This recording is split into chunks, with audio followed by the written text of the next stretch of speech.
Bueno, lo que ven aquí es la conexión más básica de un sistema solar fotovoltaico. Es una conexión en 12 volts de corriente continua, todo en corriente continua, no hay cargas en alterna.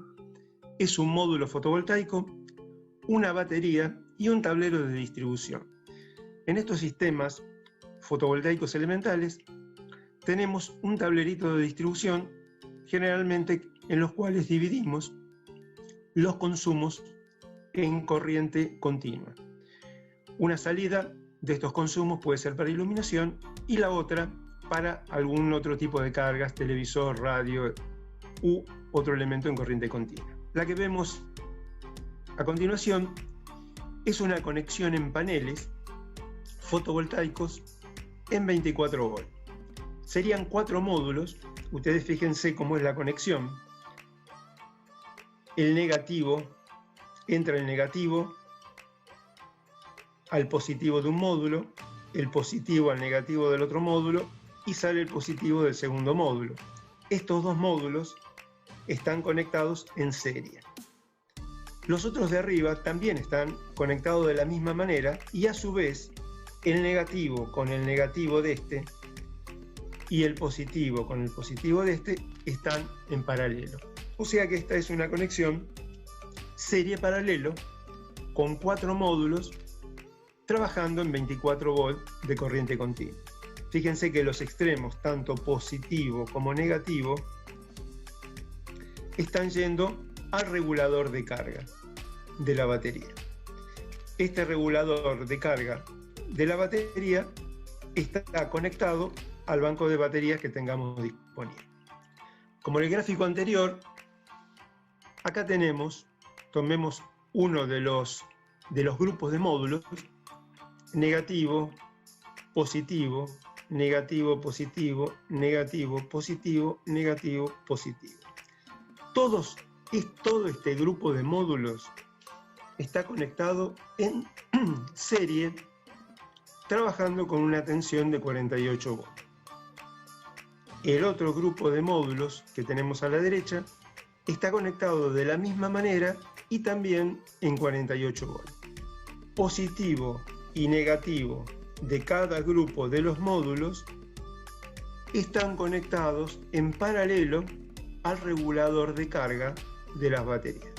Otra vez, la conexión serie paralela. ¿Qué pasa si nosotros queremos tener más potencia de una instalación fotovoltaica de estas características? Nosotros tenemos una tensión de trabajo máxima en continua, una tensión segura de trabajo en continua de 48 volts. Ya 72 volts sería una tensión peligrosa para trabajar en instalaciones domésticas. Entonces el tope es 48 volts. ¿Qué pasa si yo necesito aumentar la potencia y tengo fija la tensión de 48 volts? Como P es igual a V por I, la potencia va a crecer aumentando la corriente de cada una de las ramas.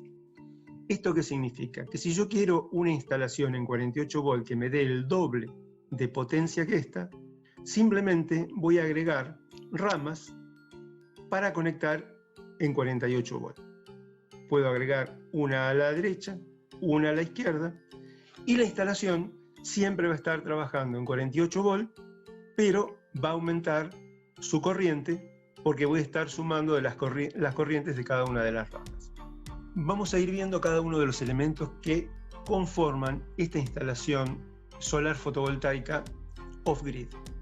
El regulador de carga es un aparato electrónico utilizado para evitar que las baterías se descarguen y se sobrecarguen excesivamente. Es decir, el regulador de carga, aparte de otra serie de funciones que tiene, la más elemental es evitar el exceso de carga o el exceso de descarga de las baterías, ya que este elemento es podemos entrecomillar, el más débil de la instalación fotovoltaica. Es uno de los elementos más caros hoy día está rondando entre el 50 y el 60% del costo total de instalación, mientras el costo de los paneles bajan, el costo de las baterías no solo que no se mantiene, sino que está subiendo. Entonces, este elemento hay que cuidarlo porque en el mejor de los casos tiene una duración de 8 años, una vida útil de 8 años, y hay que cuidarlo para que trabajen en toda su plenitud, es decir, que puedan trabajar en la mejor condición y tener una vida útil lo más larga posible. Existen en distintas modalidades y distintos tipos. El más elemental de todos, el más simple, tiene una sola etapa de control. Miden la tensión de la batería. Cuando la tensión de la batería alcanza un valor para la cual el regulador considera que está cargada, interrumpe el proceso de carga. Aproximadamente 14,1 volt para una batería de plomo ácido de 12 voltios nominales. O sea que el regulador estaría trabajando simplemente como seccionador para cortar la corriente que está ingresando desde los paneles a la batería. Esto lo puede hacer abriendo el circuito entre los módulos fotovoltaicos y la batería, que es un control tipo shunt, por ejemplo. Cuando el consumo hace que la batería empiece a descargarse y bajar su tensión, el regulador reconecta la batería y vuelve a comenzar el ciclo de carga. Hay reguladores que se llaman de 2 pasos o de 2 etapas. La tensión de carga a fondo de la batería puede ser algo mayor a 14,1 volt, puede estar en 14,2, 14,3, porque tiene una electrónica que le permite profundizar una segunda etapa de mayor carga. Veamos una manera sencilla de seleccionar un regulador de carga. El regulador queda definido especificando la tensión de trabajo, que va a coincidir con la tensión de trabajo del sistema, para este tipo de sistemas, ¿no es cierto? 12 volt, 24 volt, 48 volt, y la corriente máxima que deberá manejar el regulador en amperes. Vamos a un ejemplo. Debemos alimentar una vivienda rural con consumos solamente de 12 volt de corriente continua, como el primer ejemplo que vimos en el diagrama. Y para ello se van a utilizar 2 módulos fotovoltaicos de 40 watt pico cada uno, conectados en paralelo. La corriente máxima de estos módulos, recuerdan cuando vimos la curva de tensión corriente de un dispositivo fotovoltaico, la IMP de estos módulos, lo buscamos en la placa de fabricación, me dice que es de 2,75 amperes. IMP 2,75 amperes. Y la corriente de cortocircuito ICC igual a 3 amperes. Vamos a elegir la corriente de cortocircuito para seleccionar el regulador porque es la máxima corriente que podría llegar a circular por ese dispositivo. Al estar los 2 módulos en paralelo, vamos a tener una sola batería, por lo tanto los módulos solamente se pueden conectar en paralelo. La corriente máxima que deberá controlar el regulador va a ser igual a 6 amperes. Por lo tanto, se considera que la corriente de cortocircuito, para contemplar la situación más desfavorable en el regulador, y el regulador a elegir, por lo tanto, va a estar diseñado para trabajar a una tensión de 15 volt, que es la tensión de trabajo de los módulos, y manejar una corriente de hasta 6 amperes. Ahí tenemos una manera de elegir el regulador de carga para este tipo de instalaciones elementales. Posteriormente vamos a explicar que hay otros tipos de reguladores cuyo criterio de selección depende de otras variables. En resumen, podemos decir que el regulador de carga va a controlar el voltaje de la batería. Cuando la batería plomo ácido baja de 11,5 volt por más de 10 segundos, desconecta el consumo. ¿Por qué esto de los 10 segundos? La batería tiene la característica de bajar su tensión cuando está alimentando cargas. Aunque tenga energía suficiente, va a bajar su tensión. Si esta bajada de tensión cuando entra una carga es por menos de 10 segundos, el regulador considera que la batería no está descargada, sino que está solicitada por un consumo y ha bajado su tensión. Ahora, si esta bajada de tensión es por más de 10 segundos, el regulador considera que la batería no tiene suficiente energía y corta su servicio. El regulador va a controlar la carga procedente de los paneles en amperes. Tienen un pequeño consumo propio que oscila entre 30 y 100 mA y suelen servir como tablero de distribución. Sobre todo los de mayor potencia, sus borneras me van a permitir hacer la conexión de los cables de entrada de los paneles, los cables de salida de las baterías y los cables de salida para cargas en corriente continua que van a estar manejadas por el regulador también. Acá tenemos unos diagramas de cómo interactúa un regulador.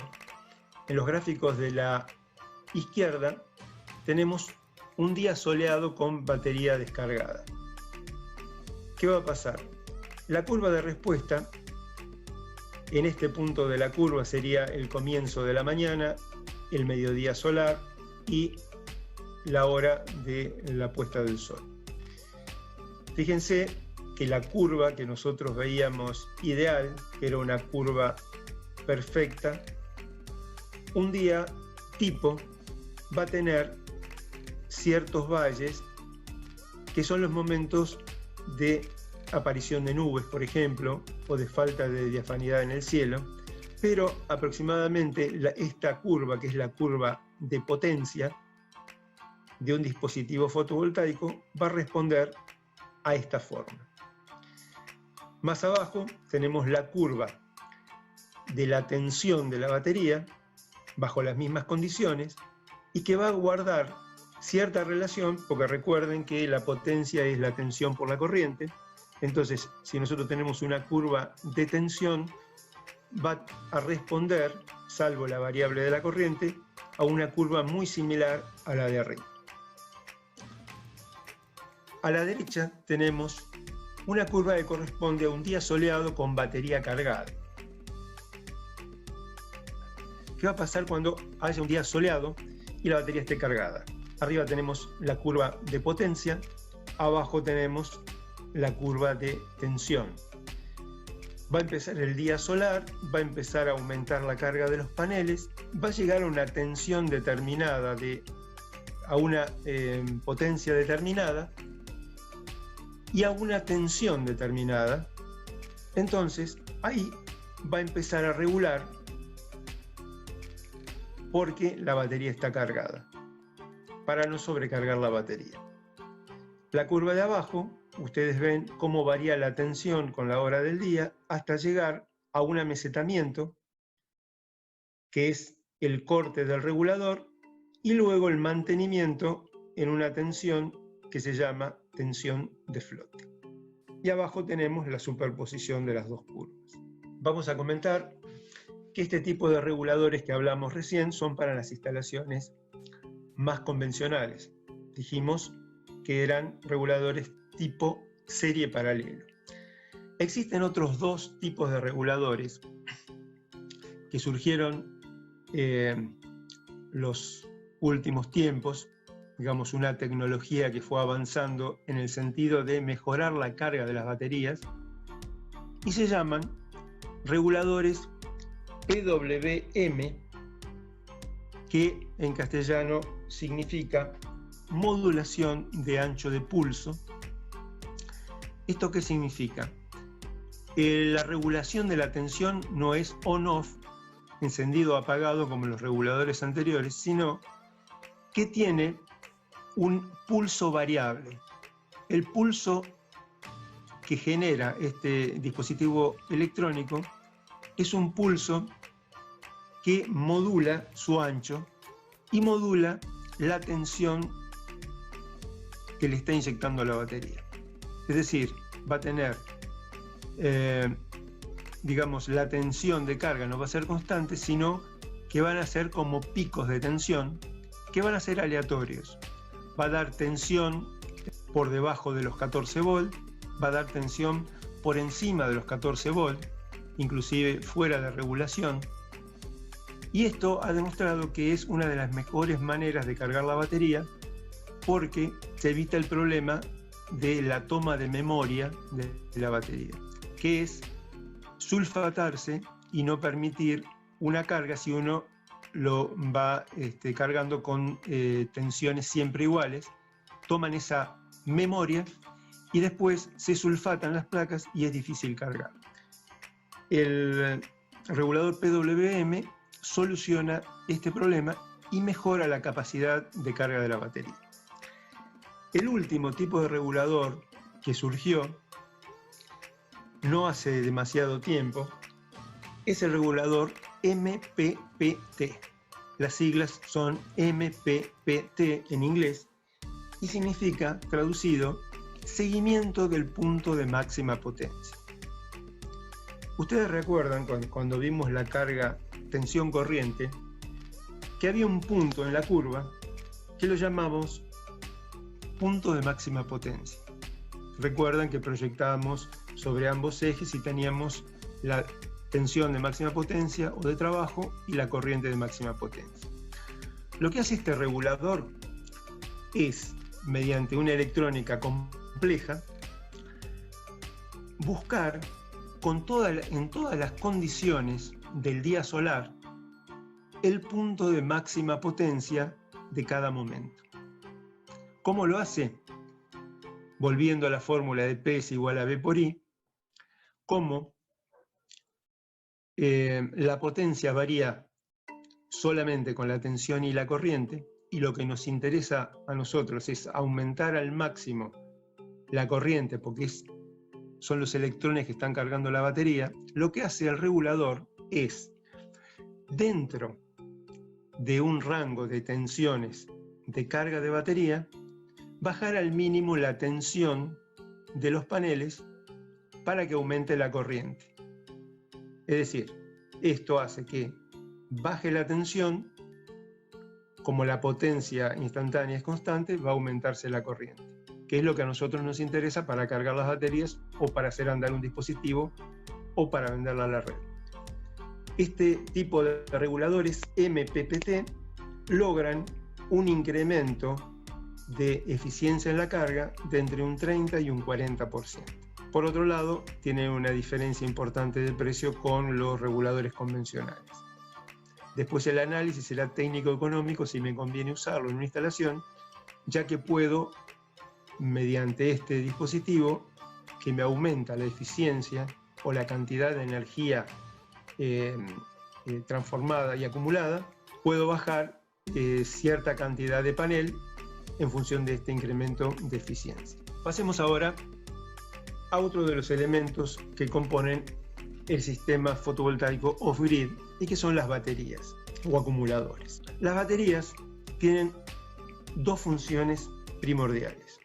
Una, como todos saben, es almacenar la energía que producen los módulos fotovoltaicos cuando hay sol y salvar el desfasaje entre la generación y el consumo y cubrir al mismo tiempo los periodos de mal tiempo. Esa es una de las funciones y es la más básica del banco de baterías, que es acumular energía para entregarla en los momentos que no hay energía solar, tanto sea de noche como en días nublados sucesivos. Pero tienen otra función importante, que es entregar o proveer la intensidad de corriente superior a la que el módulo fotovoltaico puede entregar. ¿Qué significa esto? El módulo fotovoltaico va a tener un máximo de generación y más de ese máximo de generación que me lo da la característica del módulo y el punto de máxima potencia, no va a producir. Sí va a producir menos, porque va a depender de las condiciones atmosféricas, de la hora del día y del día del año. Pero si yo le hago una solicitación extra para hacer funcionar una carga que me exige un pico de arranque, por ejemplo, un motor eléctrico bobinado que necesita un pico de arranque, el módulo fotovoltaico no lo va a poder entregar. Entonces, la otra función de la batería es proveer esa corriente instantánea que se necesite para hacer arrancar algún tipo de carga. Estas son las dos funciones básicas de la batería. Las baterías más utilizadas en instalaciones fotovoltaicas son del tipo plomo ácido. Plomo sería el material de las placas y ácido sería el electrolito. Dentro de esta categoría, las más utilizadas son plomo antimonio, plomo selenio y plomo calcio. Dentro de una batería plomo ácido se produce una reacción química de óxido-reducción, que es la que tenemos en la diapositiva. A la izquierda tenemos las condiciones de la batería cargada. Tenemos una placa que es dióxido de plomo, que es la placa positiva. Tenemos la placa negativa, que es plomo esponjoso. Y tenemos el electrolito, que dijimos que era un ácido sulfúrico diluido con agua. En este miembro tenemos una batería totalmente cargada. Cuando conectamos la batería, va a empezar a transformar esa energía electroquímica acumulada en energía eléctrica. Y va a empezar a hacer una transformación de la ecuación hacia la derecha, donde entrega electricidad, genera agua y las dos placas se sulfatan. Fíjense que acá hay un sulfato de plomo. ¿Qué pasa cuando la placa está sulfatada? Cuando la placa está sulfatada, tanto la positiva como la negativa, no hay diferencia de potencial. Es decir, la diferencia de potencial estaba acá. Dióxido de plomo, placa positiva, plomo esponjoso, placa negativa. Acá tenemos las dos placas sulfatadas. Cuando no hay diferencia de potencial, como dijimos en la clase anterior, no tenemos la fuerza suficiente para que los electrones circulen por los conductores. O sea que lo que va a pasar es que una batería descargada no va a tener energía como para hacer circular electrones y producir un trabajo eléctrico, como dijimos anteriormente. Las placas de una batería son de una aleación de plomo. Ustedes se fijaron, plomo antimonio, plomo calcio, plomo selenio. ¿Por qué? Porque el plomo tiene la característica de ser un material débil o frágil en su manera pura. Es decir, no podemos hacer una placa de plomo solamente porque podría quebrarse durante el transporte o la carga y descarga de la batería. Se podrían deformar las placas, ponerse en cortocircuito, etc. Entonces, se le agregan algunos elementos que le confieren, algunos elementos aleantes a la placa que le confieren ciertas características. Aparte de darle rigidez a la placa, le confieren ciertas características. Por ejemplo, el plomo con un 2 a 6% de antimonio, la batería plomo-antimonio, cuanto menor es el contenido de antimonio, menos resistente será la batería durante el proceso de carga. Es decir, yo me voy a tener que mantener entre un 2 y un 6% para tener valores que me mejoren la característica del plomo, pero que tenga una resistencia suficiente durante el proceso de carga. Una menor proporción de antimonio reduce la producción de hidrógeno y oxígeno durante la carga y por lo tanto el consumo de agua. Acá tenemos que hacer una aclaración. Cuando las baterías abiertas, plomo ácido, se cargan, durante el proceso de carga, se produce una liberación de hidrógeno y oxígeno. Ese hidrógeno y oxígeno se libera del electrolito, o sea que lo que estamos perdiendo es agua de esa solución de agua ácido. Y por lo tanto, vamos a perder agua del electrolito y va a bajar nuestro nivel de electrolito, dejando las placas al descubierto. Entonces, una mayor proporción de antimonio permite descargas más profundas sin dañarse las placas, lo que implica una mayor duración de la vida de las baterías. Estas baterías, las de plomo antimonio, las conocemos en el mercado como baterías de ciclo profundo. Este tipo de baterías de ciclo profundo las vamos a utilizar cuando tenemos cargas de tipo intensas, por ejemplo, motores eléctricos, algún tipo de lámparas con pico de arranque. Cuando tengamos cargas, digamos, importantes, vamos a ir generalmente a baterías de ciclo profundo y del tipo plomo antimonio. Hay otros elementos como el cadmio, el estroncio, que se utilizan también en lugar de estroncio, en lugar del antimonio, para fortalecer la rejilla y le otorgan otras propiedades. Por ejemplo, la batería plomo-calcio lo que me va a permitir es un muy bajo gaseo. O sea, si yo hago una instalación con baterías abiertas de plomo-calcio, lo que voy a tener en el proceso de carga es un gaseo muy bajo y voy a perder poco electrolito.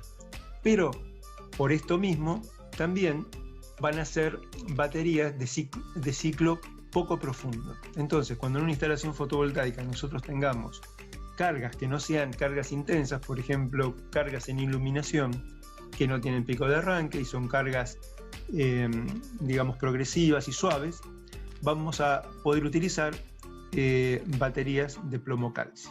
Estas baterías, que dijimos que están formadas por placas positivas y negativas, se alternan separadas por elementos llamados separadores que evitan el contacto entre la polaridad positiva y negativa de las placas. Y están fabricadas de un material poroso que permite el flujo a través de ellos del electrolito. No son conductoras, son mezclas de silicona y plástico o gomas, y pueden ser hojas individuales o ensobrados, es decir, la placa puede estar ensobradas en aislantes, específicamente las placas positivas. Un grupo de placas positivas y negativas con sus separadores constituyen lo que llamamos el elemento de la batería. El elemento de esta batería, colocado en un contenedor e inmerso en el electrolito, constituye una celda de esta batería. O sea, todos los elementos, las placas, los separadores y el electrolito dentro de un recipiente lo llamamos celda, que va a ser la unidad de tensión de las baterías. Placas más grandes o mayor número de ellas supone que tienen mayor cantidad de ampere hora o amperios hora que la batería puede suministrar. La celda, como dijimos, que es la unidad que me da la tensión de la batería, va a suministrar una tensión nominal de 2 voltios para plomo ácido. Fíjense que estamos hablando de tensión nominal porque la tensión real de la batería no va a ser de 2 voltios. Lo vamos a ver más adelante. Una batería va a estar constituida por varias celdas o elementos conectados en serie, unidos interna o externamente para incrementar su voltaje y lograr los voltajes de funcionamiento que necesitemos. Una batería de 6 volt está compuesta por 3 celdas de 2 volt y una de 12, que es la más conocida, 6 celdas de 2 volt. Las placas positivas por un lado y las negativas por el otro se van a interconectar mediante terminales externos en la parte superior de la batería, donde vamos a tener los terminales positivos y negativos. Este tipo de batería la vamos a llamar batería tipo monobloque. Como dijimos, dentro de cada celda la tensión de esa unidad va a depender si la batería está cargando, descargando o en circuito abierto. La tensión varía. Sus límites de cargada y descargada van a estar entre 1,75 volt por cada celda o por cada vaso, batería totalmente descargada, y 2,5 volt por celda o por vaso, batería totalmente cargada. Una batería totalmente descargada está en el orden de 11 volt, una batería totalmente cargada está en el orden de casi 15 volt. Por lo tanto, 2 volt lo vamos a considerar la tensión nominal de la celda de la batería y va a ser la tensión que consideremos comercialmente. ¿Cuál es la influencia más perjudicial para una batería de plomo ácido, en este caso abierta? Como los acumuladores de plomo ácido utilizan un electrolito que lleva agua, pueden llegar a congelarse. El ácido sulfúrico del electrolito actúa como un anticongelante. Cuanto mayor es el porcentaje de ácido en el agua, más baja es la temperatura de congelamiento o de congelación. Incluso un acumulador totalmente cargado a una temperatura extremadamente baja se va a congelar. Esto lo vamos a ver en esta tablita que me da una idea de la densidad con respecto al congelamiento de la batería. Recuerdan que cuando vimos la fórmula de la batería de plomo ácido en el proceso de carga y descarga, cuando descargaba generaba agua. O sea que una batería descargada va a tener más proporción de agua que una batería cargada, que va a tener más proporción de ácido. Entonces, el ácido va a funcionar como un anticongelante. Vamos a un ejemplo. Supongamos una batería con 100% de carga. La densidad de la batería va a estar en el orden de la densidad del ácido, que está en 1,265. Su tensión en volt va a estar en el orden de 2,12 y el conjunto en 12,7 voltios. Se va a congelar a una temperatura de menos 57 grados o 57 grados bajo cero. O sea que una batería totalmente cargada en la mayoría de los lugares de nuestro país no va a tener problema de congelamiento, pero sí, si vamos al caso opuesto, 0% de carga, una batería totalmente descargada, dijimos que va a tender a la densidad del agua, que es 1, en este caso 1,12, 11,7 volt el conjunto, y se va a congelar a 10 grados bajo cero. O sea, en muchos lugares del sur de nuestro país, en invierno podemos llegar a tener temperaturas de este orden, de 10 grados bajo cero, y si la batería está descargada, con esas temperaturas puede correr el riesgo de congelarse. Por otro lado, las baterías se perjudican también con las altas temperaturas. Este tipo de baterías, más precisamente de plomo ácido. La elevación de temperatura es sumamente perjudicial, sobre todo si la temperatura de los recipientes donde se encuentra, que se encuentra la batería supera los 40 grados centígrados. ¿qué va a pasar? Con el aumento de temperatura en el lugar donde se encuentra el banco de batería, el gaseo de las baterías va a empezar a ser mucho más intenso. ¿Cuál es el problema? Que perdemos electrolito.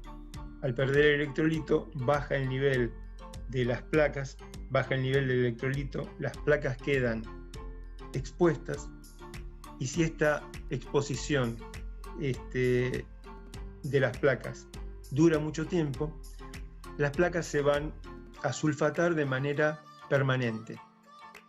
O sea que el grado de sulfatación va a ser tan fino que después no va a poder ser removido. Y esa superficie de placa la vamos a perder. Entonces, la solución a este problema es disminuir el régimen de carga cuando aumenta la temperatura del banco de baterías. Esto se va a lograr mediante los dispositivos electrónicos, por ejemplo, los reguladores de cierta calidad y de cierta capacidad, tienen sensores de temperatura. Estos sensores de temperatura se colocan en el lugar donde van a ubicarse las baterías, y cuando aumenta la temperatura, a partir de cierto nivel, el regulador va disminuyendo progresivamente la intensidad de carga, disminuyendo así, de esta forma, el gaseo que se produce y la pérdida de electrolito. Con respecto a las temperaturas bajo cero, vamos a tratar de que el acumulador se mantenga siempre por encima de los menos 10 grados, si va a estar totalmente descargado. Si no vamos a poder mantener a una temperatura más elevada al acumulador, deberá mantenerse el estado de carga a un nivel lo suficientemente alto para evitar la congelación. O sea que o no las dejamos bajar a temperaturas por debajo de los 10 grados, o evitamos que la batería se descargue. Como conclusión, la elevación de temperatura es sumamente perjudicial para las baterías. Si la temperatura de los recipientes es superior a unos 40 grados centígrados, como dijimos, es imprescindible disminuir el régimen de carga. Esto lo hace automáticamente reguladores e inversores con cargador. Como conclusión, es necesario contar con ventilación en el lugar donde van a estar las baterías, y en general no montarlas en el mismo local que van a estar ubicados los inversores y reguladores, para evitar la concentración de gases, temperatura y oxidación, y eventualmente riesgos de explosión. ¿Cómo determinamos la capacidad de las baterías? La capacidad de las baterías se expresa en amperes por hora, capacidad de almacenamiento en amperes por hora, a una tensión nominal y una cantidad de ciclos de carga y descarga. Ejemplo, 12 volts de tensión, 100 amperes hora y 2500 ciclos de carga y descarga. Cuando nosotros vayamos a buscar una batería solar, vamos a buscarla mirando estos tres datos que van a tener que figurar en la batería, o me lo va a tener que dar el fabricante. Obviamente la tensión de trabajo 12 volts, la capacidad de almacenamiento de esa batería, la energía que puede tener acumulada en ampere por hora, y los ciclos de carga y descarga. ¿Qué es un ciclo de carga y descarga? La reacción química que vimos, de totalmente cargado a totalmente descargado, y la vuelta, sería un ciclo completo de carga-descarga. Ese ciclo completo de carga-descarga me va a indicar la cantidad de ciclos completos de carga y descarga, me va a indicar cuál es la vida útil de la batería. En este caso, que es una batería tipo solar, 2500 ciclos. Hay que tener en cuenta que estos ciclos de carga y descarga en un sistema fotovoltaico no son a fondo, ¿sí? o sea que son ciclos parciales de carga y descarga. Por lo tanto, la vida útil de una batería de muy buena calidad puede estar entre los 7 u 8 años de duración. Otro de los datos característicos de la batería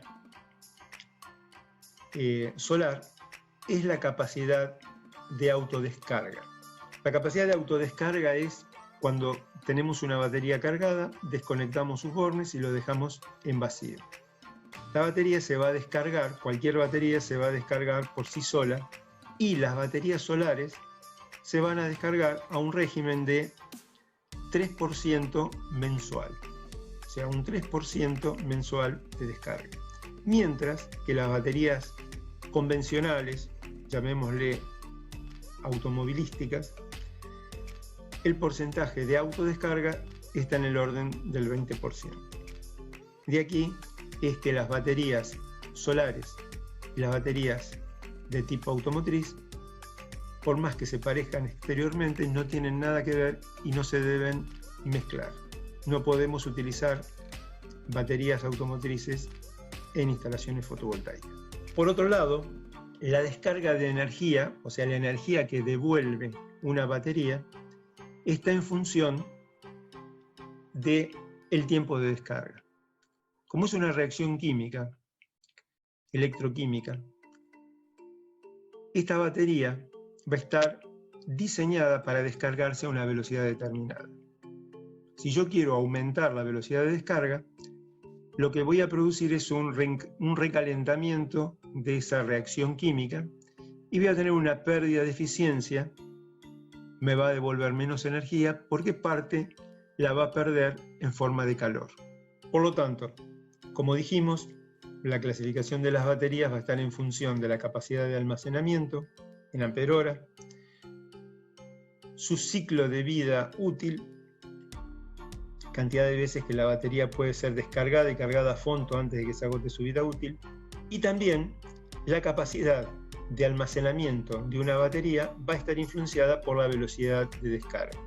Como dijimos anteriormente, yo tengo que elegir una batería en función del tipo de cargas que le voy a estar sometiendo y cómo la voy a descargar. De aquí que surjan constantes que me indiquen el régimen de descarga a que puede ser sometido. Esta constante se llama constante C y es la constante de descarga. Una constante 100 o 10 son constantes para baterías solares. ¿Qué me indica el número? 100 me indica la cantidad de horas en la cual la batería debe ser descargada. O sea que me dice el régimen de descarga que la tengo que someter. Cuanto más chico es el número, 10 por ejemplo, me indica que esa batería de esa capacidad está diseñada para ser descargada en 10 horas. Si yo quiero descargar una batería con una velocidad de descarga mayor a la que fue diseñada, me va a devolver menor cantidad de energía porque no fue diseñada para esta velocidad de descarga. Por eso que es importante cuando hagamos una instalación fotovoltaica ver qué tipo de cargas vamos a someter al banco de baterías en la descarga y ver qué tipo de constante de descarga vamos a utilizar.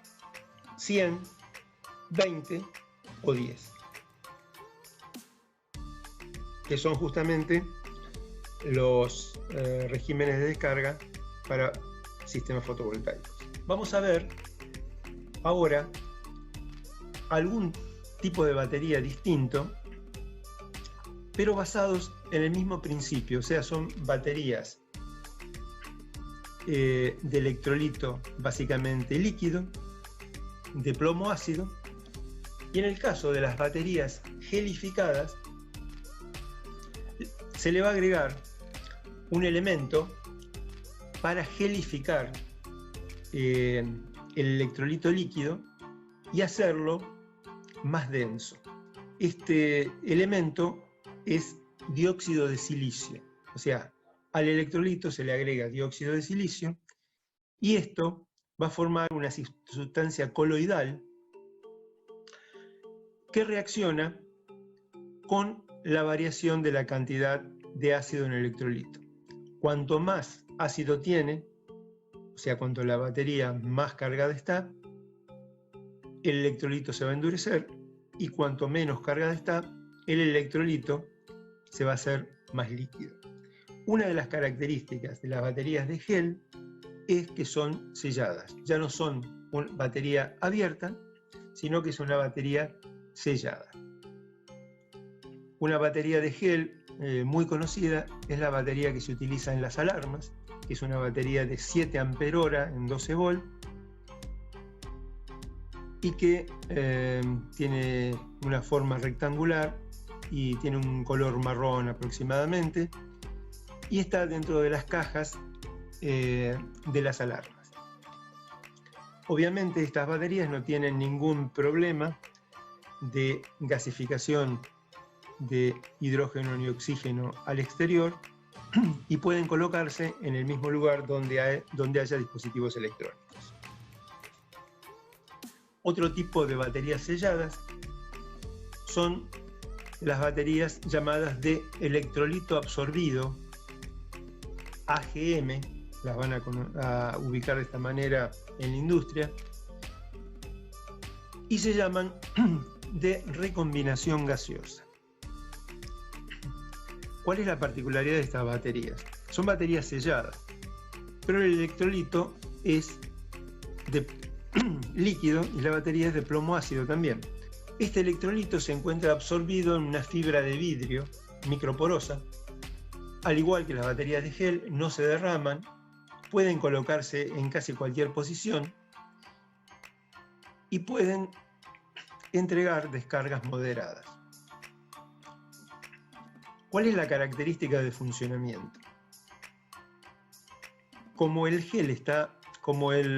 electrolito está retenido dentro de un gel que tiene una forma esponjosa, cuando la batería se carga y se libera el hidrógeno y el oxígeno, este hidrógeno y oxígeno libre, que de otra manera irían a la atmósfera, van a quedar retenidos en la fibra microporosa, y el hidrógeno y el oxígeno se van a recombinar formando agua y cayendo por su propio peso, por gravedad, nuevamente al electrolito. O sea que se va a recombinar el hidrógeno y el oxígeno dentro de la batería.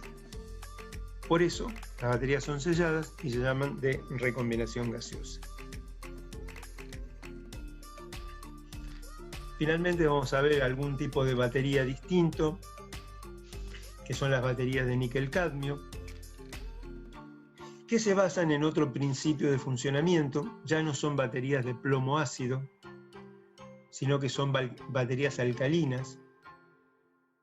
Son hidruros de níquel y de cadmio. El electrolito es alcalino, van a admitir descargas profundas sin afectar su vida útil, hasta un 90% de su capacidad nominal. Van a tener un alto rendimiento en la absorción de carga, mayor del 80%. Su tensión nominal va a ser de 1,2 volt y no de 2 volt como las baterías plomo ácido, o sea que vamos a tener en una batería de 12, vamos a tener 10 vasos.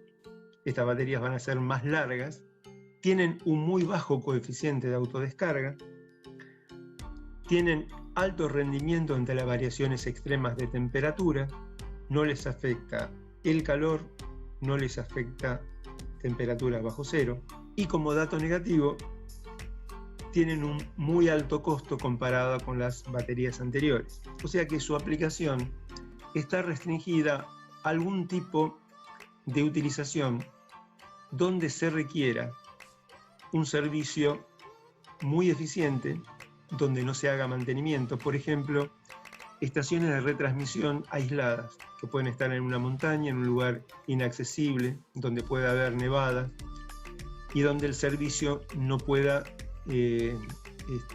fallar. Entonces se utilizan este tipo de baterías que tienen una vida útil de aproximadamente 12 años y que también son reciclables como las de plomo. Hay que mandarlas,